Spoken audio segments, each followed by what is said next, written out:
राधे दोस्तों, कैसे हैं आप। राधा रानी की कृपा हमेशा आपको और आपके परिवार को बनाए रखे। जीवन में कुछ पाने के लिए पहले खुद को जगाना पड़ता है। जो जागता है वही आगे बढ़ता है और जो सोया रहता है वह अपने ही बनाए अंधेरे में भटकता रहता है। लेकिन आज मैं जो आपको कहानी सुनाने जा रही हूँ, यह सिर्फ जगाने की बात नहीं बल्कि यह बताती है कि एक गलत कर्म पूरा वंश कैसे बर्बाद कर सकता है। यह कहानी आपको भीतर तक हिला देगी। यह है एक अमीर घर की कहानी। एक गांव में एक बहुत बड़ा घर था। ऊंची दीवारें, बड़ा आंगन, पैसा, शान, रौब। लेकिन उस घर में एक चीज की बहुत कमी रहती थी, वह थी दयालुता। इस घर की मालकिन बेहद घमंडी थी। उसके लिए गरीब लोग कीड़े मकोड़े से ज्यादा कुछ नहीं थे। घर में एक नौकरानी काम करती थी। उसका नाम था चंचल। वह बहुत गरीब थी लेकिन ईमानदार, मेहनती और सीधी सादी थी। सुबह से रात तक वह खेत, घर, बर्तन, कपड़े सबका काम करती, लेकिन बदले में उसे क्या मिलता था? कुछ पुराने कपड़े और आधे पेट की रोटी। एक दिन सर्दियों की रात को चंचल तेज बुखार से कांपती हुई काम कर रही थी। मालकिन ने कहा, तू काम पर क्यों नहीं आई 2 दिन से?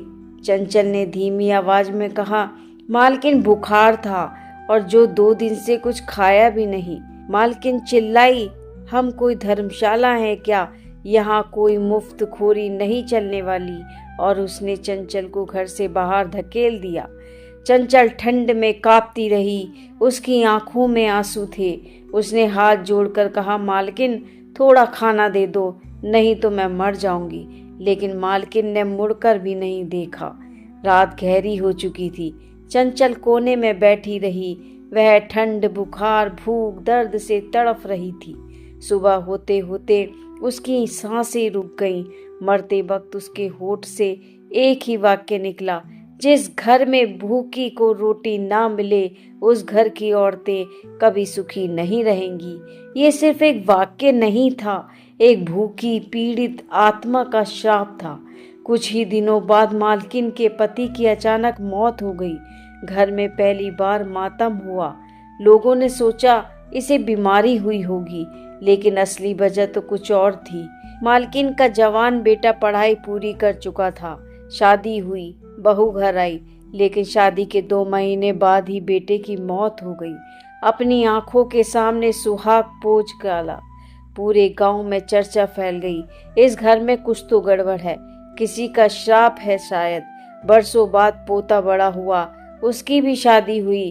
परिवार ने सोचा अब शायद सब ठीक हो जाएगा, लेकिन किस्मत वही फिर करवट लेकर आई। पोते की भी अचानक मौत हो गई। अब यह घर विधवाओं का घर कहलाने लगा। कई साल बाद इस घर में एक नई बहू आई, जिसका नाम था रचना। सीधी, साधारण पर बहुत समझदार थी।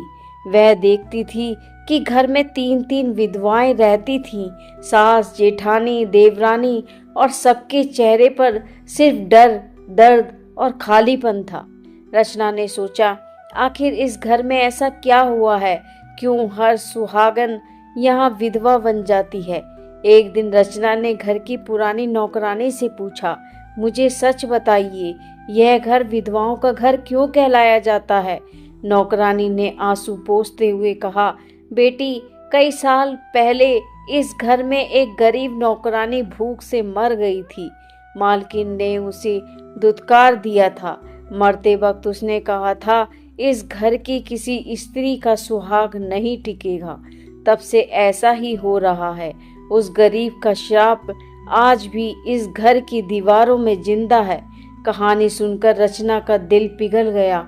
उसके मन में डर नहीं बल्कि अपराध बोध था कि वह एक ऐसे घर में रह रही है जो एक गरीब की मौत का गुनहगार हो। वह रोज गरीबों को खाना खिलाने लगी, रोज मंदिर में दीप जलाने लगी, हर भूखे को खाना देने लगी। रचना जानती थी कि कभी कभी भगवान देर से माफ कर देते हैं, पर भूखे का श्राप तुरंत लगता है। रचना की सेवा, दान और करुणा से उस घर में सालों बाद सुख की पहली किरण आई। सास का चेहरा शांत होने लगा, घर में झगड़े कम हो गए और धीरे धीरे वो बुरा प्रभाव कम होने लगा जो पीढ़ियों से घर में था। दोस्तों, मंदिर जाने से ज्यादा पुण्य भूखे को रोटी खिलाने में है। भगवान से ज्यादा खुश गरीब का पेट भरने से है। किसी को छोटा मत समझो, किसी का अपमान मत करो, कभी भी किसी भूखे को रोटी देने से पीछे मत हटो।